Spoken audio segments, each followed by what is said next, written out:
Hi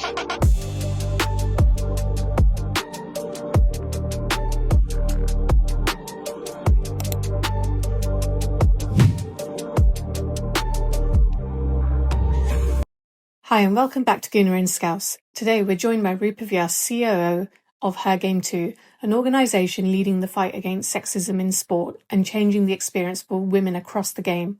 In this interview, we talk about Roopa's journey, how Her Game 2 started, the impact it's already having, and what still needs to change to make sports truly inclusive. It's an honest, insightful conversation and one that matters. Let's get into it. Hello. Sorry, just get my video on. Hi. I love the Liverpool top. Yes. I literally just put it on as I've got to make sure I'm wearing it for this. Yeah, no, same here. I was like, I've got to put it on. That's why I had to put my top on because I'm outnumbered at the You're moment. outnumbered today. We've spoken to too many Arsenal fans over the last few weeks, so yeah. I'm About glad. time you got a Liverpool fan on. Yeah, definitely. Thank you so much for doing this for us. I really appreciate it. Yeah, no problem. Thanks for asking me. No worries. So obviously we're going to ask you a few questions on your journey, about what your initiative is, and then go into some fun questions at the end. But it's more about you, and you can take the floor at any point you want. Cool. Sounds good. Welcome to Gooner Scouse, and we'd love to hear how it all began for you and what your initiative is. Amazing. Well, yeah, thank you so much for having me. So my name's Roopa, a lifelong Liverpool fan, and just football fan in general. And I started volunteering with an organisation called Her Game 2 back in 2022. So for a bit of context for people who don't know what it is, Her Game 2 is a campaign tackling sexism in sport. So a huge mission, but something that, a group of women set out upon in 2021, just to raise awareness and kind of get people talking about sexism in sport, because it was just so brushed under the carpet, so normalized that no one really addressed any issues.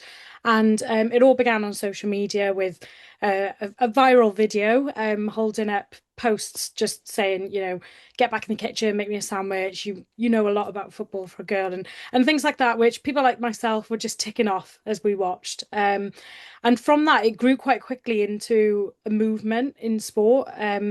And people like me, watching from afar, kind of saw it and thought, right, this is time to do something about it. And I realised a lot of my experiences being a football fan, in the stands and online, have not been great, but I've just dealt with it. And I just, something kind of clicked in me that, it's not okay. And someone needs to do something about it. So I thought I could be that person for female Liverpool fans. So I joined the organisation in 2022 then as the Liverpool ambassador. And within a couple of months, I just kind of got so passionate about it. And I think I found my true purpose. And I'll explain a bit about what I do aside from that, aside from volunteering as well. But I really felt like I found my purpose and my kind of reason for being involved in football, and something that I could kind of do alongside being a fan.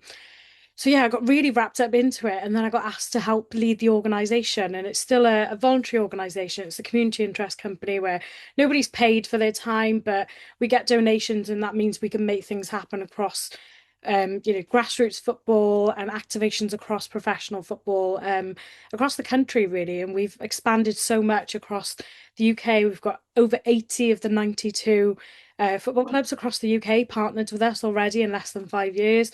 And it's about holding all of those clubs to account to make sure they're actively doing stuff to support female fans, staff, and so on. But even our grassroots partnerships, relationships, they've grown massively, and we're able to support girls' teams by donating kits. We do nice giveaways and showing them that there really is a place for them, and doing things for that next generation that are coming through. So aside from that, I've spent about 5 years working in the pharmaceutical industry. Clinical pharmaceuticals. So I was working in quality assurance. Did that and did the whole corporate thing, working for a global company and managing the auditing side of the business and hosting client audits. Doing this alongside Her Game 2, I realised quite quickly that I'm in the wrong place. I don't belong here. My value wasn't being seen within the organisation that I was in, and I just felt like there's so much more out there. I was gaining so many, I won awards. I won a silver award for EDI work and doing this work for Her Game too.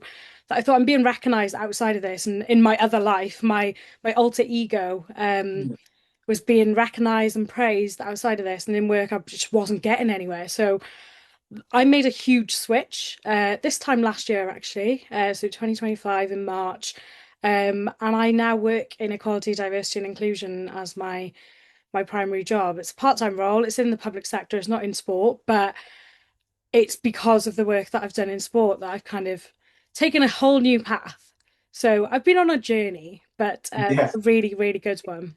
That's incredible. And you know what? That's another similarity between me and you that so I actually spent 16 years in pharmacy as well, but more community pharmacy, but I did do like QA side of things as well.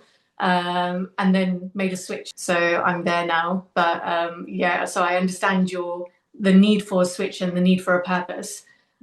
So I guess like Yeah, I mean, I just wanted to, you may have answered it a little bit, but just coming on the point about, was there a specific moment or a personal experience that made you, I know you've mentioned stuff online and stuff, but was there a moment which made you think, you know what, okay, enough of the ticking off and ignoring things.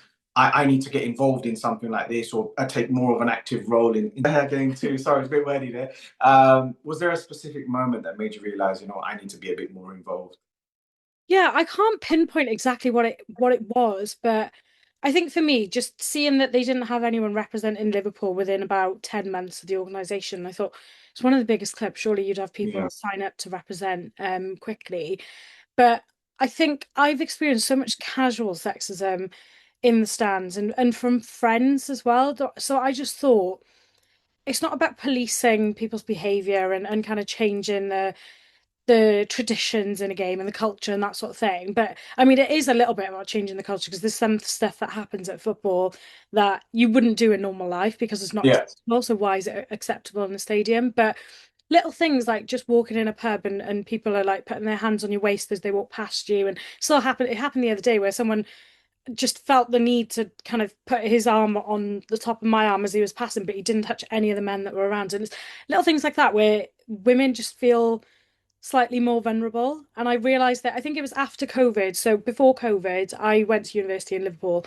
So I was living up there, and then COVID hit, and I moved back down to South Wales during lockdown because my family were like, you need to come home and all of that. And I finished my uni degree from home. Which was nice actually because yeah, the weather was great, so I just did all my exams online and enjoyed that. But I think it was COVID and seeing the differences. And I think because I finished uni and I'd like passed one chapter of my life and I came back into the football scene really as an adult. Like I'd graduated, I finished everything, and I was actually working. So I think I looked at things from a different lens, and things that were quite childish and I just brushed off. I realized Yeah. now that I'm an adult and I'm a fully grown woman, I've got a degree, I've done everything now. That's not okay. Like there's things that happen that you may not realize what's happening at the time. And I think I just really just woke up and realized that so much was happening that's just not acceptable. And even some of the chants that people sing, and I'm just in amongst the crowd full of men, my own friends, family, singing these derogatory chants towards like players' wives and mothers. And I'm like, you wouldn't sing that about your own family or your friends' family or mothers. So yeah, it's little things like that where I'm just like, why? I don't understand. There's no place for it in sport. It has no impact on the result on the pitch. And a lot of people are unaware, like stewards are unaware of what's going on. So I just thought, why not me? And plus, I feel like I do tick a few boxes in a positive way where I'm not from the city, so I'm providing that sort of external lens of our wider fan base. And being a South Asian woman, I think, even for Her Game Too as an organisation, we needed that representation, but also within the Liverpool fan base, there's so many of us, and we often get, just forgotten about. So I just thought perfect, really, that I was traveling home and away with the club. I've got loads of friends and loads of contacts within the club and the fan base. So I just thought, why not take on that responsibility and see where I can get to? And then it only took me a year to get the club to actually partner. It was a long year. It felt like a long year, but it was a lot of kind of building trust and gaining their trust and solidifying our reputation as well as quite a small and young organisation. It's funny you say that because Darshan and I were talking earlier, and I said to her that initiatives like this are amazing, but isn't it kind of sad that in 2026, that for example, for women, that you have to set up something like this so that you guys can be seen? Because, Mhm. and I was saying to her jokingly, I said, if in 10 years' time this initiative is no longer needed, does that mean you guys have done your job then, isn't it? And that it's successful because that's what you would want as a female, and Darshana would want, and I hope everyone else would want, you know? Yeah, absolutely. I think, we don't want to be here doing this, and ideally I'd like to be involved in more positive things because Yeah. people do see, often you'll see just the positive things that we're doing with the grassroots teams or with our clubs across the International Women's Day and celebrating, all the great women involved and all, women who are behind the scenes and, at home supporting the men who we idolize as well. So we see a lot of that, but then the things that we see as Her Game 2 ambassadors are the reports, the sexual harassment, sexual assault, just lack of care for women being involved as well, even if it's just there's no toilets or there's no locks on the toilets. That's one of the most common things, especially at lower leagues, where or men using women's toilets because there's no queue. Things like that, where, you know, women are just put in a position where they feel uncomfortable and there's Sure. no need for that. So I think we are still quite a long way off from us not being needed, but the hope is, yeah, hopefully we won't be needed.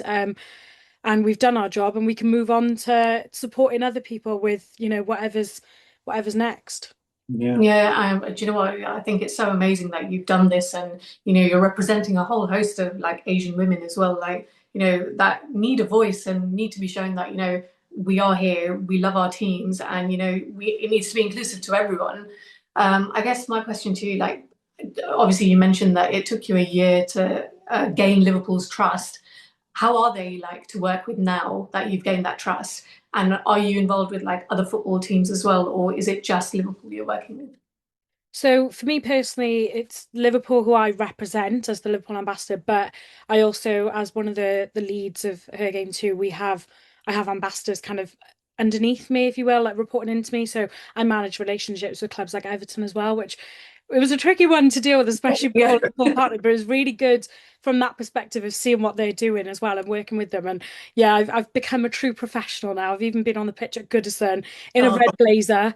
I was the only person in a red blazer in their hospitality lounge and in one of their boxes. But thanks to their sponsors, Stake, who gave us their sponsorship for a Merseyside derby, which was huge. But I think things like that, where I've learned a lot about myself, and I'm kind of winging it as I go. I said my experience is not in partnerships management or anything commercial or football related. So it's learning as you go and winging it. But I'm really proud of the relationship I've built with Liverpool. They've got amazing people working there in their like EDI section. They call it Impact there. So Rishi, who's the director of Impact, is phenomenal. I've been chatting to him since day one. And Terry, who works underneath him, she's amazing as well, and she's the manager of Impact. And they've got such a good team. And then there's other areas as well, like the EDI team at the LFC Foundation, who, we've had various conversations, and a lot of the work that we do is behind the scenes, whether it's dealing with fan reports and just taking action and for me to kind of nudge them. But there's not too much chasing I have to do, thankfully, because they are very competent. They've got, procedures and policies in place to action things, which is good. But then we've also more recently done the first ever Her Game 2 steward training, and that was at Liverpool pre-match before the West Ham game. So I was there bright and early, like 8 a.m. for a 3 p.m. kickoff. But I got to, yeah, train out, what sexism and misogyny is and what it looks like on a match day to hospitality staff. So we had hospitality managers from across the stadium.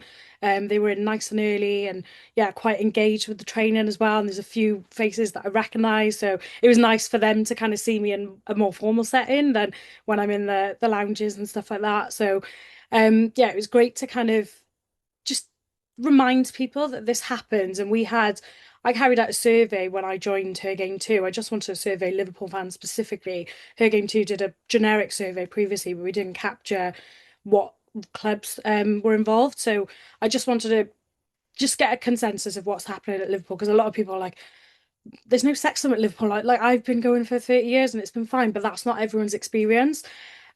So yeah, I did that. It was 242 Liverpool fans that I contacted directly through it was Twitter at the time, and Instagram, just saying like any female fans get like drop me a message and I'd send them the survey. So nothing was kind of skewed or hijacked or anything like that.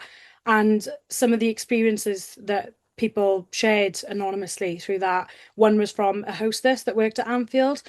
So I shared that with the hospitality staff, and that really hit home. Unfortunately, she reported that as something that happened over several years. It wasn't something that was just a one-off, and it wasn't a formal report, so we couldn't do anything about it. But I think for them to realise it happens to staff, especially in a hospitality setting, but it's happening to their own staff, and it could be one of them that was sat in the room. Yeah, It of could be course. someone that they work with as well. So yeah, it was really important for me to be able to do that. And then the stewards as well. We were in just before their formal safety briefing.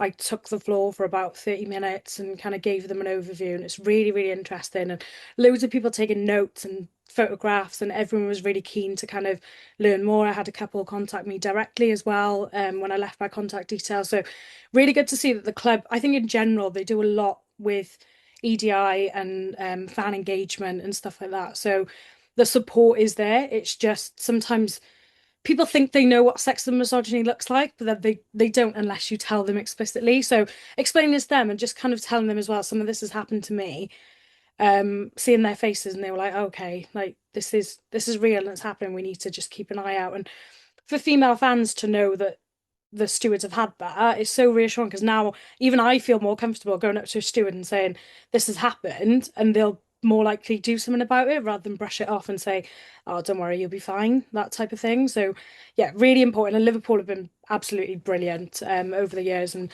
yeah, that was one of the big pieces of work that we've done that's more in the public eye.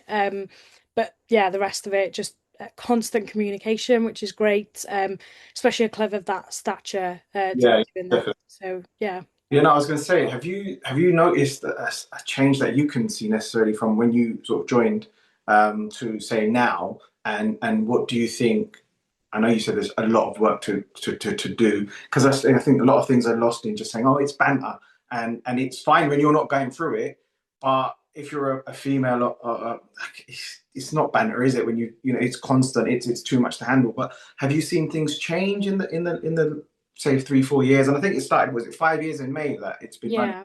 So have you seen changes that you could think, yeah, it's positive?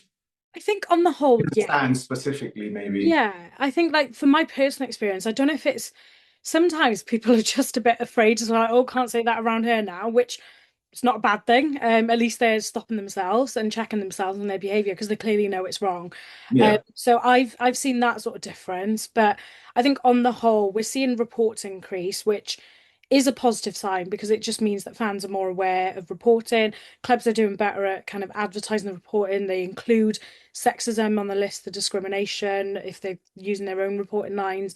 So I think on the whole, it's hard to say whether it's going up or down because people weren't reporting it before. yeah, But from what I've seen in my own personal experience, I think it has improved, especially at Liverpool, and people are just a bit more aware of what they're saying. And I do think as well, sometimes it's a generational thing where, I went from being a teenager to now I'm an adult, and the people who I've like grown up with as well, everyone matures, they're having children, they've got daughters, they've got yeah, wives, like their mentality changes as well. So I've yeah, noticed that in people. So I think that's a huge factor. But I think the fact that these conversations are happening and it's on the news, it's in the media, clubs are openly supporting it, it goes a long way in making people think twice. And, there are even some older generations who may not be receptive to what we're doing, and they just think, oh, well, we've been going for years and no one's ever said anything. So yeah.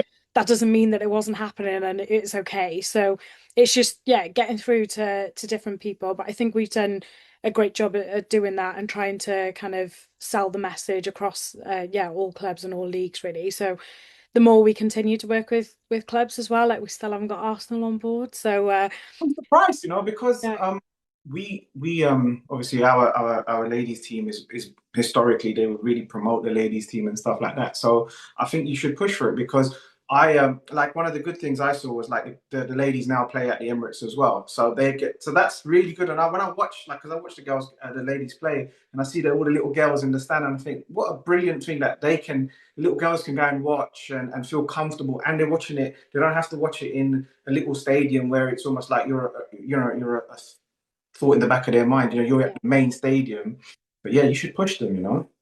Yeah, I mean we've been trying. We've got an Arsenal ambassador, so we're gonna just keep pushing the conversation. I think to be fair, all we can do is ask, but ideally we want the clubs to kind of be forthcoming with it as well. Like, we understand that clubs like Arsenal, like Liverpool as well, they have their own initiatives and Yeah. stuff going on, and they've got, you know, a lot of funding, they've got a lot of resources that they put into things like this. So it's understandable, but there is a place for Her Game Too to kind of partner to kind of showcase what they're doing as well, because sometimes it doesn't come across and people will look on our website and say, well, this club's like, do they have an issue with sexism or something because they're not Yeah. Yeah. partnering? And it's not Yeah. to say, and I think clubs also see it like that, and some fans may see it like that, that clubs who partner are partnered to eradicate sexism because there's a clear issue.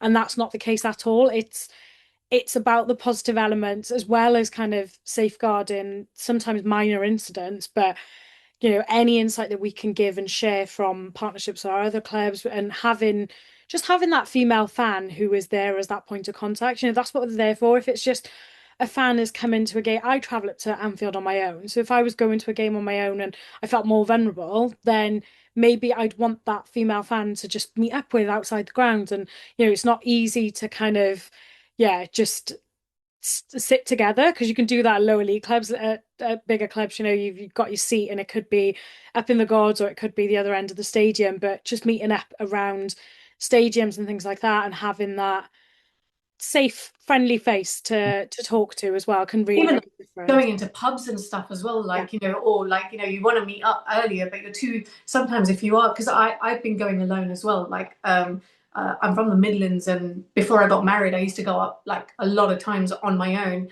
And I know like the worry that used to come from my family and stuff. But it's like, you know what, to be fair, touch wood, I've always had a really great experience going to Liverpool. But I used to be afraid of like going into the pubs on my own, or, you know, going to get food as well on my own, because you think, oh, like, is anyone going to say something? Because firstly, I'm Asian, secondly, I'm a woman.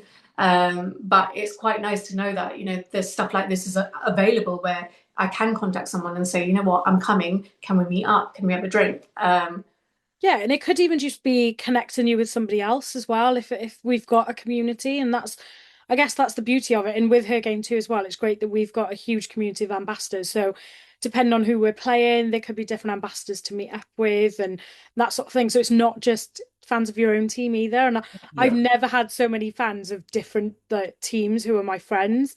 And like some of them are genuine, like my closest friends now, like Kaz, who I work with. She's our CEO. She's a Bristol Rovers fan. The like I wouldn't even have like gone to Bristol Rovers ever if it wasn't for Kaz. You know, it's not even a thought that would cross the back of my mind. Yeah. Yeah. And that's the beauty of, I guess, what Her Game Too and with football in general. It unites so many people. Like Everton ambassador Sam, she's a great friend of mine, and you know, it's brilliant to kind of have those connections with people where normally we see rivalry first, and we wouldn't really, you know, unless you're like working with them already or something like that, you wouldn't necessarily form those friendships. But through stuff like this, yeah, it's a great community, and I think having that contact that you can just speak to and even just ask questions to, it's better than contacting the club and speaking to live chat or trying to get answers off the website and you're going through all the FAQs. Because I can imagine as a fan going for the first time now, especially the stadium's bigger and things like that, it'd be so daunting. Like if I'd never been before with like good company, then yeah, I don't think I'd go on my own. How do you find it? Do you go to any other like European games or abroad, or do you have you do you know what it's like abroad? How is it Yeah, for? so I haven't been for quite a few years now. I went a lot when I was in uni because that's what I spent all my student loan on. Yeah. Um, so yeah, I haven't been for a little while now, and I miss it because everyone will tell you, and it probably applies to loads of other clubs, probably the same with Arsenal as well. Like nothing beats an away game, even a Premier League or Yeah. League away. Like aways are so much better than their own games when you're going regularly. Um, but then I think for me as well, moving away, I appreciate the home games more because I still have to travel a fair way and you know, I'm not as close to it as I used to be. So There's that element, but European aways are just another level. Like there's the culture side, and obviously you Yeah. get to experience a new country, city, and the whole culture piece. But then there's also just the atmosphere is another level. I Yeah. guess European football is just completely different. Like we saw with the Galatasaray fans taking over Liverpool city centre when they weren't even allowed in the stadium. Yeah. Yeah. It's just another like you don't see that here. And I think that's what I like a lot about. I follow Wales as way, not away, but well, went to the World Cup, and I'm hoping to potentially maybe The go. playoffs. The playoffs. But yeah, we've got playoffs next week. Yeah. But yeah, I follow Wales. Like I go to the home games, and seeing that atmosphere is just, yeah, it's just another. I can't describe it. It's just like football times a million because Yeah. yeah, it's just so much more energetic. I think I do feel like the Premier League is much more diluted than European football. Yeah, yeah. I started going to when I first started going football was about 30 odd years ago. I started watching England first because I didn't know how to get tickets for high. We were at Highbury then, so it was really hard to get. And even then, it was a little bit of exclusion, not exclusion, but you felt excluded because I was like a young Asian boy, and like 30 years ago, our parents still had that mindset of they just remember the hooliganism from the 70s and Yeah. 80s, right?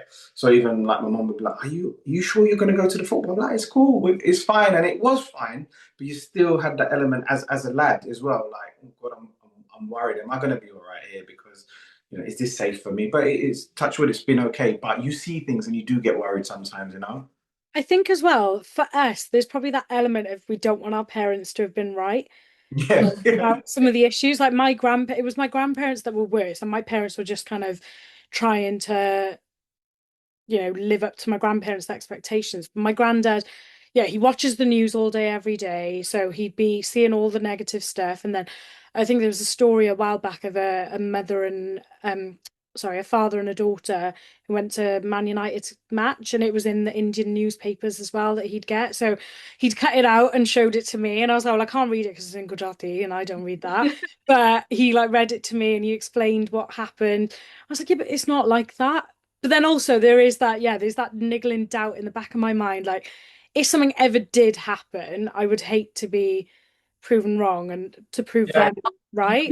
But then also you can't control that. Like that could happen to anyone anyway. It's just wrong place, wrong time. Like you just yeah, got to keep your wits about you and just be careful. Which is, yeah, it's easier said than done. You can't predict what's going to happen around you. But for me, I've always said if anything happens to me at football, like at least I'm at somewhere I love. Like, Yeah. yeah, Yeah. not to make it like a grave thing, but like, yeah, it is just, at least I'm doing something I love and whatever happens, happens. But yeah. Making a massive difference. Like I said, it's easy for me now as a bloke to go to football and I don't really feel anything. But Darshana's been going for so many years, and say like our niece or whatever, and she wants to go football. At least hopefully the work you guys are doing, that's all going to be eradicated. Not going to have to worry about being a girl that going to football. They can just go happily without any worry. So what you guys are doing is amazing. yeah, So you touched on like the family side of stuff. Like, how has it been, growing up in an Asian household, being a girl and liking football? Because I know I had my issues, and I used to play football as well, and I was stopped. Like I was really good in primary school and even going into secondary school undercover. My mom was more the militant side of things, like where she didn't want me to play football or watch football because girls aren't supposed to. How was your experience? yeah, I think mine was quite similar in that I think my parents cared too much about what other people thought. And even now, it's always what other people think. But I think I'm at a completely different point now. So yeah, growing up, I've got an older brother. He's a Man U fan. So Oh no, I know, I don't know what happened before I my was brother's born, a but United fan as well. yeah. So it's painful. And like I think it's common in Asian households that we all have our different teams and there's rivalries internally as well. And there's not that sense of like especially in Wales anyway, South Wales, like we're not going to support Cardiff, let's be honest. And I don't see Cardiff as a supportive environment for me to go and watch anyway. So, there's hardly any Asians in those stands. I've been to a couple of games and yeah, I don't see myself represented. And I notice it now, but as a kid, I'd never have like made Yeah, that association. So yeah, but having an older brother meant that I just wanted to do everything like him, and I was a proper tomboy growing up and played football. I'd play in the park with him and his friends, and he's like 5.5 years older than me, so I would get battered with a football, and he once knocked me out in my schoolyard on concrete because he was taking a free kick and I was trying to defend. Yeah. So yeah, like we've had our fair share of like rough and tough, but it was never okay, but I think my family were fine with it as a kid because they just thought I'd grow out of it. And, once I became a bit more girly and I stopped like playing in school and stuff, and, you just mature, they thought that I'd grow out of it and they didn't think it would go in this direction where I become even more obsessed and I want to spend every penny I have on every item of Liverpool clothing and I want to travel there. And, that's why I wanted to drive so I could drive back and forth to Liverpool and all of that. So, it's been a very difficult journey, I think. Like I'd not really been stopped from playing football in that sense. It was just not enough opportunities where I was. But also the fact that like my mum didn't drive, my parents were divorced, so it was just really difficult navigating that and getting, the support to actually attend games if they're further out and stuff like that, and having to travel on public transport and stuff just wasn't feasible. So it was like a few different barriers for me and like a few financial barriers as well that meant I couldn't continue. But um yeah, I'd always liked it when I was in school and growing up. So it just kind of evolved. And then when I said I wanted to go to uni in Liverpool, they realized why. Because it wasn't top of like any rankings list. It was the lowest of the five that I applied for. I had like offers from Cardiff and Bath and Reading, like all great unis. I had all the interviews. So I had 5 interviews and I had 4 offers and I was waiting for one more offer, and that was Liverpool. And I was like, I'm not accepting anything until I get it. And then I got the Liverpool offer at like 11 o'clock at night. And I remember I was meant to be in bed anyway, ready for college the next day. And I jumped out of bed, like ran downstairs. I was like, I've got the offer. I'm going. That's my first choice. I'm going to Liverpool. Amazing. And they knew quite quickly. Like I was telling people like, yeah, it's a great uni, it's a great city, like more opportunities. It was a great uni, like don't get me wrong, but obviously rankings wise, and that's what Asian parents look at anyway. Yeah. So yeah, it wasn't a Russell group or anything like that. And then my dad's like, no, she's gone for the football. But I started going home and away, but I wasn't telling my family where I was going to and where I was traveling to. So sometimes I wasn't even in the country and I'd be calling them because I have to call them every day. And they, yeah, didn't know where I was. We've spoken about it now and we've cleared the air because they've seen some of my souvenirs from like Rome still and all of that. But yeah, that's what I did, and I hid that side of me for quite a while. And I think that's why I wanted to move away, not just to be closer to the football, but to have that access and just to be myself. And I started writing for a football blog. I was appearing on like Redman TV, and I started building up my confidence, doing random things a lot. Like I never saw it as a career, but I just thought I'll just do this because I really love doing it. Yeah. And now I get paid to go on the radio, and I get asked to like do like shows and appear on different panels and things like that, or host panels. And it's just grown from like being a little side hustle that I never told my family about. I never even told them I was writing for a blog and got nominated for an award and we went to Old Trafford and sang You'll Never Walk Alone. I never told them about any of that. And like that was just a different side of my life. But now it's great because I live at home, so I can't hide anything. And I get to take my family on that journey, and they've really grown to accept what I do, like with her game too, and kind of beyond that with media work as well. And they've kind of seen the opportunities that, because I think before they didn't see a place for people like me in that, and like I didn't either. But for me, I saw that as a motivation. Like I could be the first Indian Yeah, Welsh yeah. woman to do Amazing. this. And now they see that and they're like, oh yeah, wow, like my face has been on the side of the cop. And who ever expected a little girl from Caerphilly who is Indian to have her face on the side of the world's most iconic stadium? No offense to the Emirates, like it's all right. It's Right. not quite Anfield. We'll let you have it for now. But it is a big stadium, like Yeah, no, that's fine. Let's not. I'm trying to talk no football in that sense. That's fine. But yeah, similar to you. So I also, for university, had nothing to do with my course. I was actually going to study law, and I got offers from like Warwick, Birmingham, places like that. And I was like, but I want to go to Liverpool. And at the time, I used to work in pharmacy, and I actually applied for a pharmacy course in Liverpool. And my dad was like, absolutely not. You're not going. I went for an interview and everything, got the position as well. And my dad was like, no, you are not going. Stay in London, stay. And I had to go Birmingham. So I was staying at home, went to Birmingham, and I was devastated because I did want to go to Liverpool just to experience what you did. So you've like lived my dream for me. I think even that though, and moving to the city, like I feel like Liverpool's a bigger version of Cardiff. So for me, Cardiff's my closest city. So to have, I guess, like that tiny experience and then going to Liverpool and having that much bigger experience of living there and immersing myself in the city and the culture. Liverpool's amazing. Like for anyone, whether you're a football fan or not, there's something for everyone there. Like the music, the history, like just even just walking around the docks, like that's just so like fulfilling. It's so like warm to the heart. I love it. And every time I go, like if I can stay anywhere near the docks and just like relive that, I try to because yeah, it's such an incredible city full of amazing people as well. Yeah, I definitely find like the people are lovely, and you know, I made him come with me. Well, he came with me when we went for the European parade.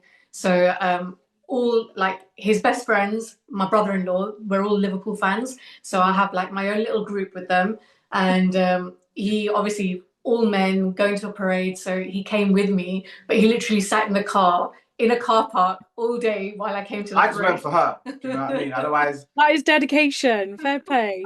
do you know what is like? We have our banter and whatever, but the thing is, I don't really get involved in too much football banter because I'm that kind of person. I can't take it, so then I don't give it, right? So I just so when, I'm like that. I can't take it, but I do give it. yeah, and I can't because I've had like really bad conversations that have gone really bad, and I'm like, okay, let's just. I made a conscious decision a few years ago to think I'm just not going to get involved. So if we lose or anything, nobody texts me, nobody bothers me because I don't bother people. Yeah. But when the parade, it was like everybody was going in one direction. There was one guy that was me just going in some direction.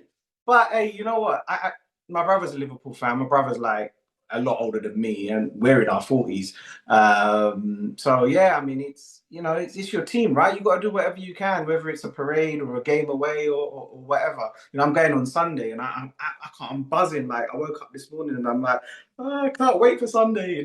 It's days away. Yeah, yeah. Oh no, it's honestly, I think following a football team, you can't explain it to someone who just has never experienced it, but I don't know, it for me it's become my whole life. Like I live and breathe Liverpool. Like I have a car and my number plate is LFC. Like that's as far as I've gone. I haven't got any tattoos yet, but yeah, like I literally live and breathe it, and I just feel like it's become such a huge part of my personality. Like anywhere I go, any interviews I do, or any conversations I have, like it has to. There's something about Liverpool that has to be weaved in, and I think, quite fortunate that one of the biggest Liverpool legends is also Welsh, Ian Rush, and he's such an iconic person that any conversation I have about Wales football or Liverpool, I can just bring him out, and it's just yeah, he's like lived my dream, but way before I was born. So Yeah, definitely. So like going back to her game too, you know, how much do you want to expand it, and like, are you involved with other sports, or is it just football that you're looking at the minute? so we expanded quite quickly into other sports. We've now got a cricket, rugby, ice hockey, and gaming branch. We have Amazing. our own Welsh branch as well. So we've got football and cricket within that, but we're gonna kind of expand that as well. But we've grown really quickly for still a fairly small organization. I think we Yeah. have over 150 volunteers across the board. We've got Her Game 2 in France, which is football focused at the moment, but they may expand into other areas. That I know they're looking at rugby over there as well. So Yeah. we've got a huge team, and the France partnership and everything started through an unofficial Liverpool supporters club. A guy called Adrian who reached out. He runs French Copites, and we hadn't had a partnership with Liverpool at the time, so he was like, can we partner? Can we do something? And he's a great male ally, and he's the perfect example to others where he led it and he wanted to get involved and had pubs. So there's a cop bar in Paris. There's a few other, like there's a pizza restaurant, a few other places where people gather to watch football. And he got we have like little posters saying, women shouldn't pay for sanitary products, please take your own. And he would go out and buy sanitary products and restock Wow. them in the Wow. women's toilets out there, like we see in stadiums here as standard pretty much now, especially in the Premier League at least. But yeah, he started doing that over there and it just grew quite quickly. And he was doing so much to kind of encourage more women and girls. He's got a lot of friends who follow Liverpool as well. So he just wanted to do his bit. And then from that, we were like, why don't we expand this? And there's clubs out in France, and French Yeah. football is quite big, and it's just grown quite quickly. And they've been absolutely brilliant. We've got a great team out there, working on the partnerships across leagues, and they've done workshops with clubs, and they've got all the leagues wearing, instead of their names on the back of their shirts for International Women's Day, they wore hashtag Her Game Too, Oh, that's amazing. across all, yeah, like all the main leagues. Yeah, and I think it's just great that the message translates anywhere, Yeah, cool. whether it's in English, whether it's in French, and in football across the world, really. So, I mean, our goal is global domination. Yeah. We've got a partner club out in Kenya. We've got a partnership with AEK Athens. We've got partnerships all over the place. So I think we're just trying to build that genuine connection. And, anywhere our message reaches, really, we want to try and support as much as we can. But I think at the moment there's limitations being an unfunded organization. So we're looking for, anyone who's willing to kind of sponsor what we're trying to do, whether it's through just a one-off donation or something more regular where they, put their name on our assets like selfie frames and our roller banners and things like that, and they get their name out there as well and help us. But we've had a couple of organizations help us over the years, even with something as basic as our Microsoft subscription, because I didn't realize how expensive that was to have. And it's something that's so minor but so important for an organization to run authentically, because without that, people just, if we've got a Gmail account, people will just look down on us thinking that we're Yeah, yeah, yeah, amateur, yeah. even though we are quite amateur. We try to be as professional as possible, wherever we can. So yeah, we're doing what we can with what we have at the moment, but the goal is continue growing wherever we're needed. We will expand and obviously bring more people on board, to help with that as well. Well, hopefully, this reaches out to a lot of people and maybe you can get some donations through that or even a bigger sponsor can help. Like, this would be amazing. Yeah, that's why, like, when she said to me that she'd arranged this with you, I was like, that's amazing because, I mean, we're not big or anything like that, but she's got quite a lot of followers on Instagram and stuff. So, you know what? If this just goes out to whoever and they have a look and think, wow, this is something that we can get behind or whatever, then, that's the whole point of it, right? I 'Cause think as well, just even support from people just sharing our posts Yeah, and sharing the message of what we do, even if they can't support financially, it goes a long way, because word of mouth, especially in this industry, word of mouth goes a long way. And sometimes yeah. just name dropping, even if it's myself or just Her Game Too in general, and then it gets out there, that can lead to so much. And we've seen that happen over the years. That's how we've got to this point, really. So yeah, any support is appreciated. So if anyone wants I to, mean, our page became quite big and it was because of a very, like, we bumped into Cecil from AFT. I know Cecil. He's a good lad, he is. I've worked with him on a show. That's where we met. Yeah, he's a top boy. Yeah, so he was our first interview and it was literally, we bumped into him, took a picture, and I thought, you know what, let me message him and see if he'll do it. And I didn't even expect a response, and he actually responded and he was like, absolutely, I'll do an interview. We did an interview together, and because of that, like, it grew, and we're able to do things like this. So hopefully more people can see this, and hopefully it'll help you grow even more. Yeah, amazing. Yeah, that's the thing. I think any support, even just one person sharing, it Yeah, can reach so many people. It's just that exactly. one moment that you need to click like a viral moment from this and share Yeah, it. yeah, yeah, Yeah, definitely. yeah, she'll be doing that. Keep fighting the good fight. Yeah, definitely. So, finally, like, what sort of legacy do you want to leave? What is it you want to do next as well? Like, obviously, this isn't going to be your only thing. I can see so many amazing big things for you. Like, what do you plan to do next?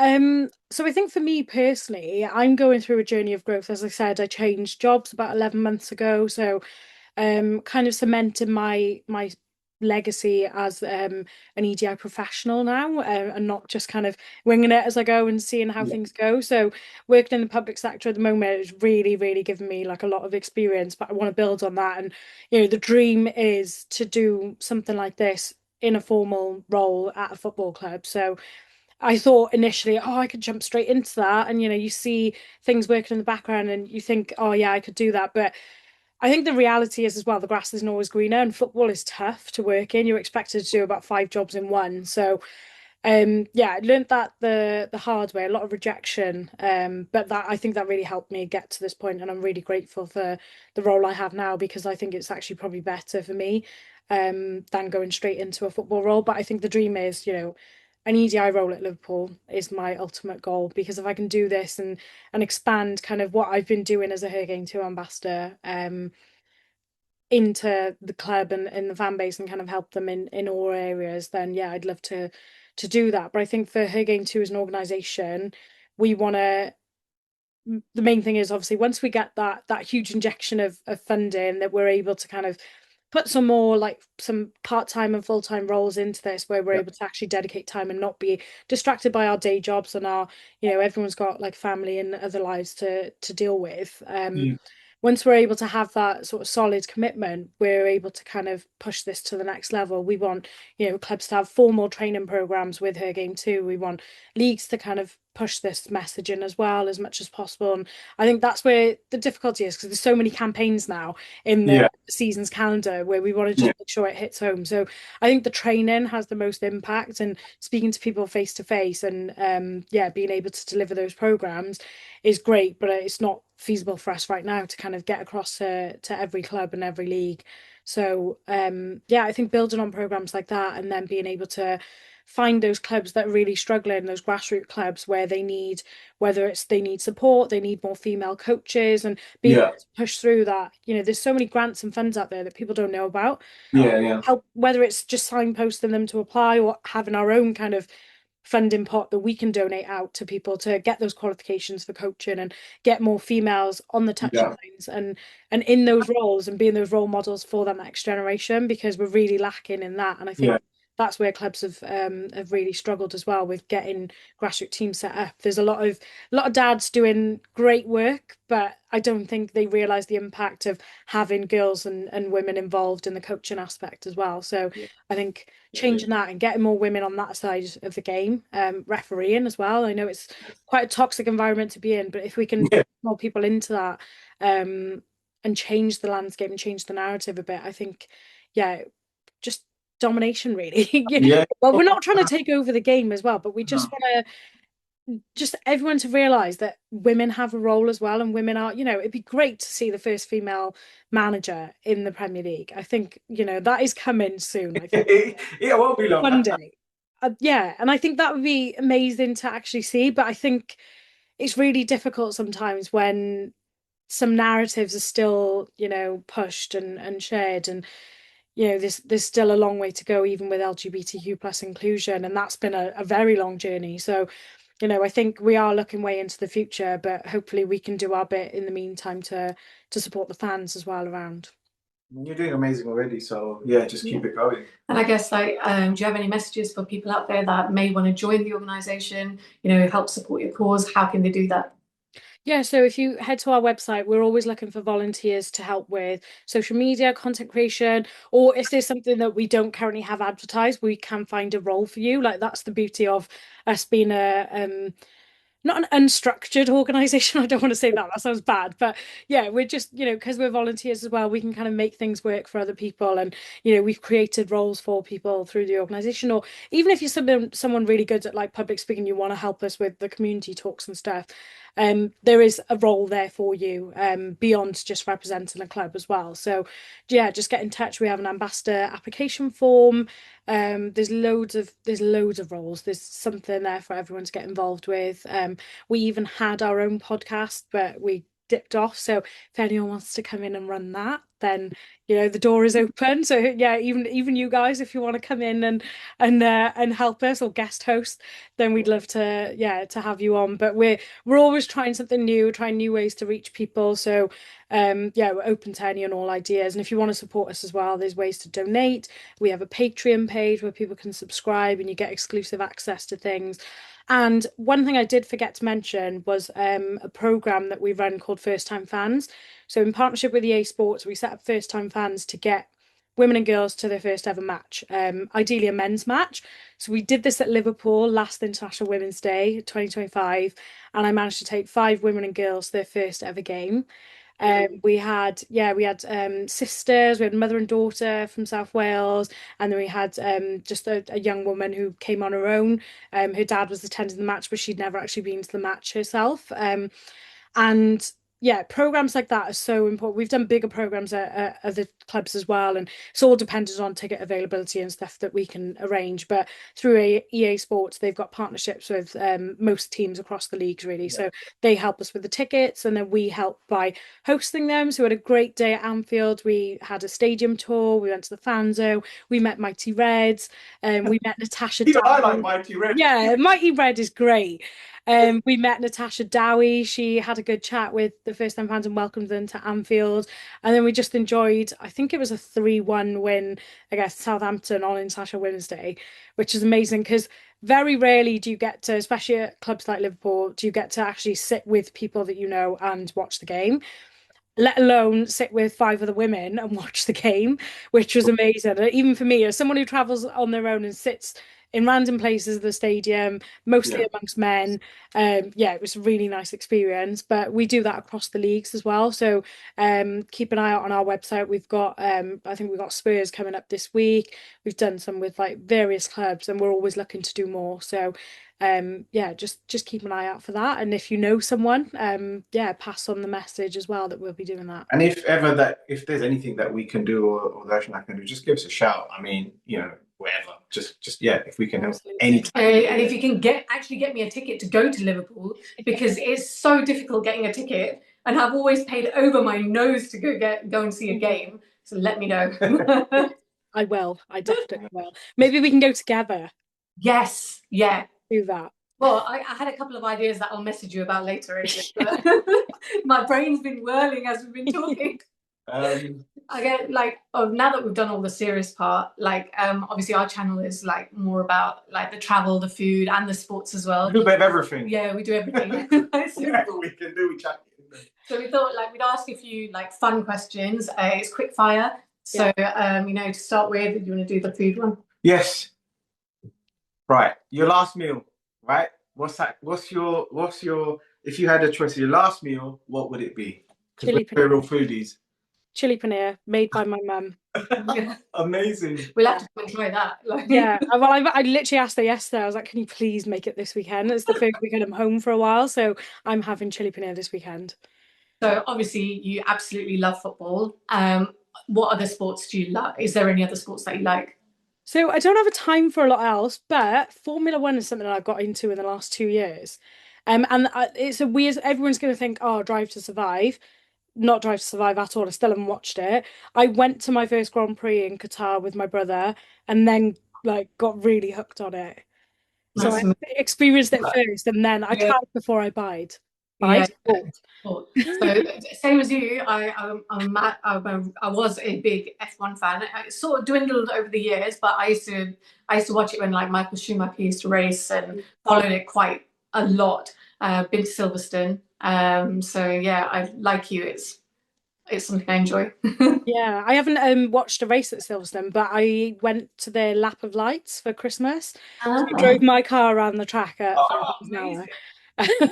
So all the videos I posted, I sped them up, so it made it look like I was going really fast. And then I guess travel destination, like where's the one place in the world, if you could go tomorrow, where would it be? Maldives. I've always said it's one of those, it's cliche and I feel like a lot of people say it, but I need to go there. Like I'm dying to actually, go stay at the Hard Rock, because all the other places, like, well, we love going on holidays, but we can't sit still, and I can't do the whole absolutely nothing to do. But Hard Rock was incredible. It was fun. Yeah, it's like a bit of like, obviously you get the beautiful Maldives beaches and all of that, but then it's quite lively there. So yeah, if you ever go, maybe check out the Hard Rock. It's nice. Yeah, no, definitely, because I want to go for a relaxing holiday because I normally do the hectic, especially like the last couple of holidays I've done like with my brother.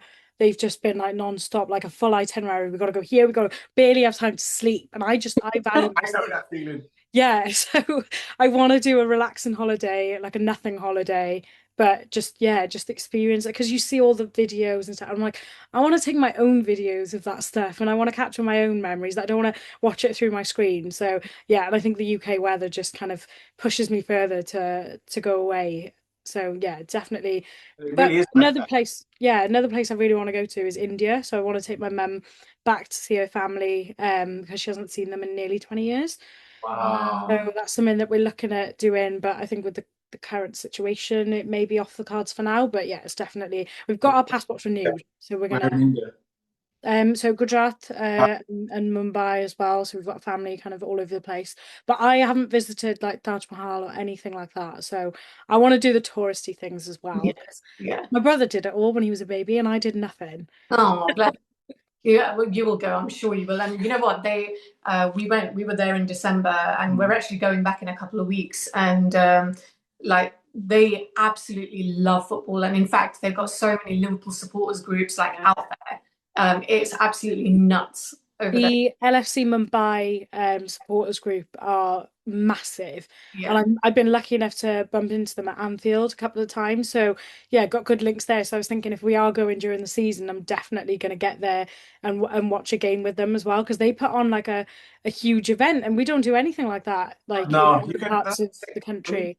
It's when you travel, like when we've gone places and I've wanted to go and watch a game, and it's like, oh, you can go to this bar and you get like the Arsenal games on, or even when we went with the Yeah. Delhi Arsenal fans and or Liverpool fans, Yeah. it's kind of everywhere. And that's when you also realize, wow, man, my club is big, it's everywhere, like sort of thing. And Because you we can't went to Bali, they had a Indonesian Liverpool fan base there as well. And I remember we went to watch a game over while we were there, and the whole pub was like packed with people, like Liverpool fans, and it was just amazing. Mm, mm. Yeah, I think it's phenomenal. Like I said, like football, just the language is just universal, and everyone gets like doesn't matter where you're from, what background, what kind of social status, like everyone has a place in football, and that's why I just still don't understand why people are so against women being involved. Because in other parts of the country, in other parts of the world, women are like accepted as football fans, and sometimes they're the ones leading these supporters groups and pubs and bars and stuff. So yeah, it's great to see though. I love experiencing that and telling people as well, like, oh yeah, like I've been to Anfield so many times and sharing those stories because some of them, would kill for that opportunity to get to Anfield or to any stadium in the UK. Yeah, Yeah, definitely. 100%. So obviously, when I was growing up, I always had a non-negotiable of I would never date or go out with a United fan or an Everton fan. They were like absolutely no-goes. Do you have one of those? The same as you do. I think I mean, I'm veering towards no Arsenal fans either. Oh, we're not Just that because they're bad. so unbearable, like you Yeah. guys, like it's too much. But then I do think from the other side, maybe I am also unbearable when Liverpool win things because I do not shut up about it. I had Premier League trophies painted on my nails when we won the league. Um, it was just my entire life and my personality. So maybe I'm unbearable too. But whenever I hear, like, at the moment, like if I'm watching something and someone even mentions that we might get something over the line, I flick it. I don't want to hear anything. I don't want to know until I'm off. Even when we were winning things like many, many years ago with the Henri and the Invincibles and all of that, until anything's done, for me, it's not done. Because you've seen it, I've seen it, where our teams are like, they're going like that, and then something happens and you end up with either one trophy or nothing or whatever. And I just think, you know what? I don't shout them from the. And even if we do win, I'm just happy for myself. And if we get to go to a parade, that's it. I can't do the banter thing, and it's really bad because I feel like I'm missing out, but I just can't. I just can't do it. But I yeah, mean, it's probably a safe thing because you are protecting yourself. I do the same with transfers. Like, I can't get involved with transfer rumors. Like, I did it even like a couple of years ago when it was Fekir Friday and we were meant to get Nabil Fekir and we oh yeah, didn't get him over the line and he had his medical and the videos were leaked and I me. got so wrapped up into it when I used to do the blogging and stuff and I actually had a source from within the club that told me about a few transfers, but then I was like, it's not worth getting involved because your heart gets too attached, you get too attached, and you get too excited, and you think about what could be, and then yeah, if it doesn't happen, then yeah, it's just not worth it, and it's not even worth sharing the information because social media gets vile. That's when I Yeah, had yeah, it's horrible. the It's the horrible. height of abuse. during that point. But it just save your mental health, protect your peace. I think that's the perfect way you've described it. Like it's protecting yourself. It's like for the past God knows how many months. I like have a day like this week. I was like Thursday. I said right Thursday. I'm not watching any videos. I'm not watching anything. I said I need to give myself mentally a day off because I wake up and all I'm thinking about is okay. We've got City on the weekend and we've got Bournemouth. If they drop points there, and that's all that's going on in my It head. consumes That's not you. good. I think we've been lucky as well that when Liverpool have actually won, like when we were winning the league last season, it was kind of like a done deal like a couple of months Yeah. before and stuff like that. Whereas, yeah, I feel like Arsenal are still like there's still a chance that you could slip up, and I really hope it happens. Don't Well, say that, Rupert, no, right now. I mean, no, I no. hope you I've win. got a whole weekend to deal with. That's it. Now I'm going to ask her to edit me out of this interview. No, I don't know. I don't know. There's a long way to go. A long way to. I'll be honest with you. I just take the one. If we could just win the league, I'll be happy with that. I'll just take that. But you know what? There's a long way to go. Many, many games to be I played. just think as well, football is so fickle. Like when we started the season, and I remember being at that Bournemouth game on the Friday night, the first game of the season, and Yeah. we won like late win. Chiesa scored. I was on the seat, like the back. I was behind the goal at the front of the Kop, and I was on the seat, like singing the Chiesa song and going mad. And I just thought, Arne Slot's going to do it again. He's amazing. And now we've got to the point where I'm like, I Get have rid of no feelings for this manager. I have no loyalty. Like if this was Klopp, it'd be completely different because of the Yeah, because loyalty we have towards that man. people don't understand. Like Klopp played bad. We had games where we lost, and we finished seventh as well. But we had an identity. We were playing football, and we knew that it was going to turn around. Whereas we don't have an identity. Like we bought all these players, and none of them are like really. I think the last game we played against Galatasaray was the only game I've seen us actually play amazing.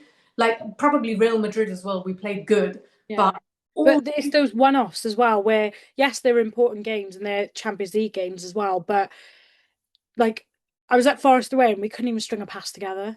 Like yeah, when we got like three passes in a row, I was like, wow, like is that all we can do? And we are the champions. Like, yeah, we're in that gold Premier League patch and we don't deserve it at this point. Like it's painful, but that's how quick things change as well. Yeah. Like, within a couple of months, we went from like the highest highs, celebrating, taking over the entire city, to yeah, I just want the season to be over and we can just deal with next season and yeah. see what happens with You're the. I know, like we've had mitigating 100%, circumstances as man. well. Yeah, Like I think the Diego stuff has just been brutal, and you can visibly see like how it's affected like the likes of Robbo, Verge, and Salah. Salah especially, yeah. Like he can't just go from having 9 odd seasons of being like at the top of his game, scoring 30 odd goals, to crying in the second match of the game and like not being with it the whole season. I think that stuff's going to come out later on in life when people are going to talk about that time because I just think it's yes, there's a mixture of yes, they've been up and down with the way they've played or whatever, but there are mitigating circumstances, I think, because it's unprecedented almost in a way for us, maybe in Premier League level, to see a club lose such an important player, right? And how we as fans, how if we feel like that, and you Liverpool fans will feel it, how do the players feel with somebody they work with every day, and all of a sudden, Yeah. because that's a tragedy, right?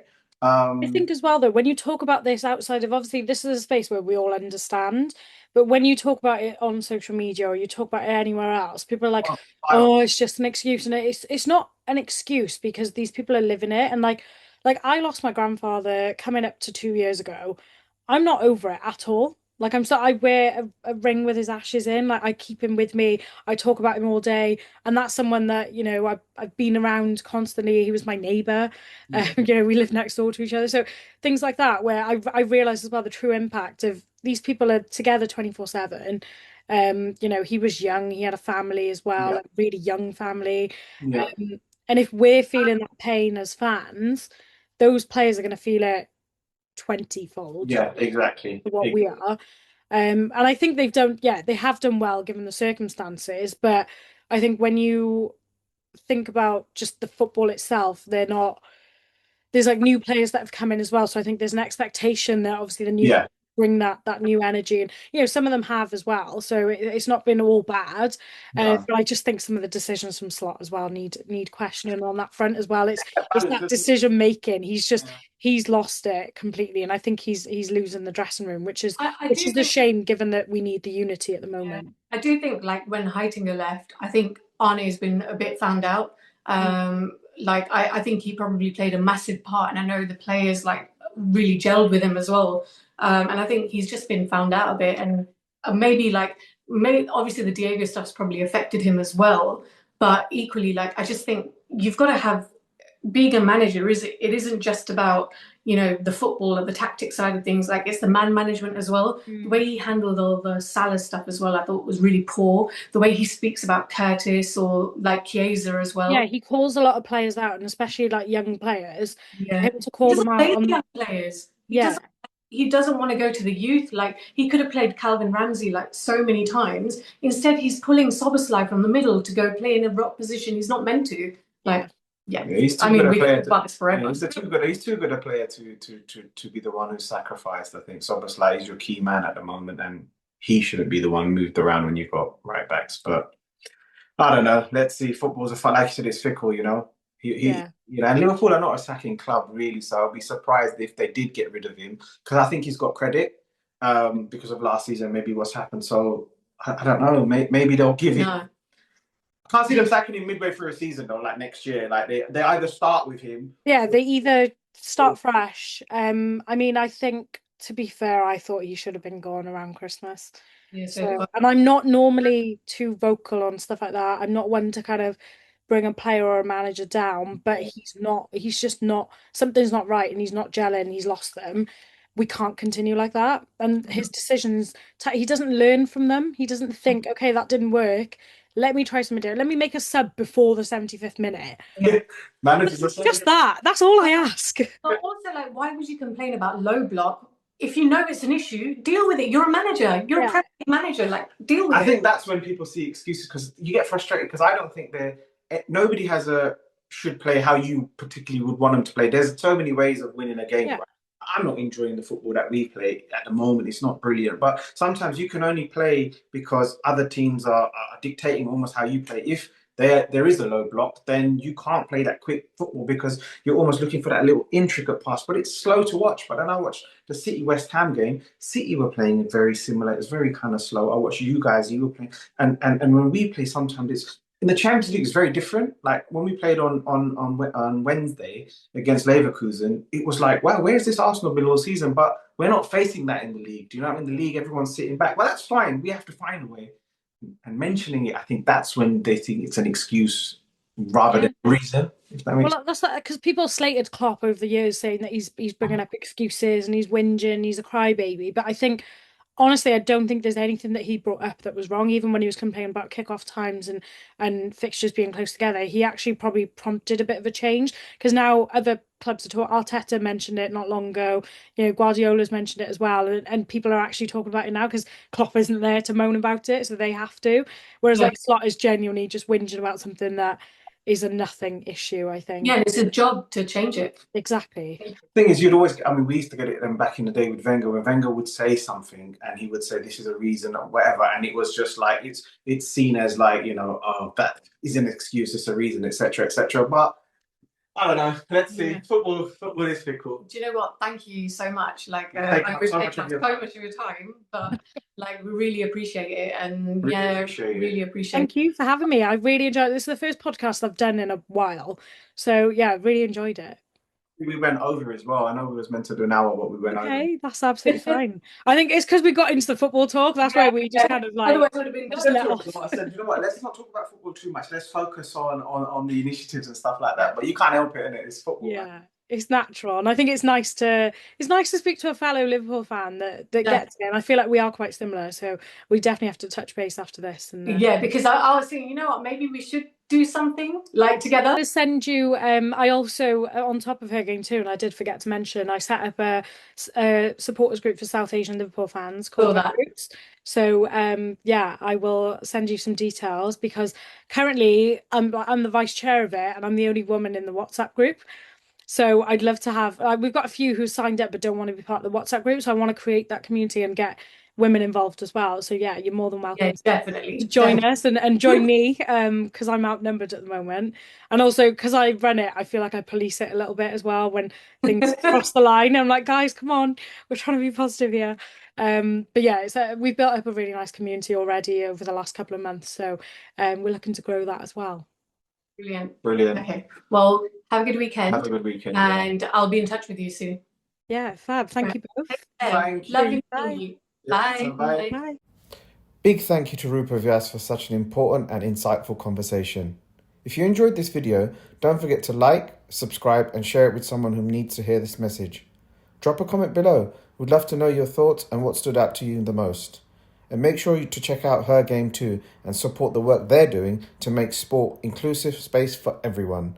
Thanks for watching and we'll see you on the next one.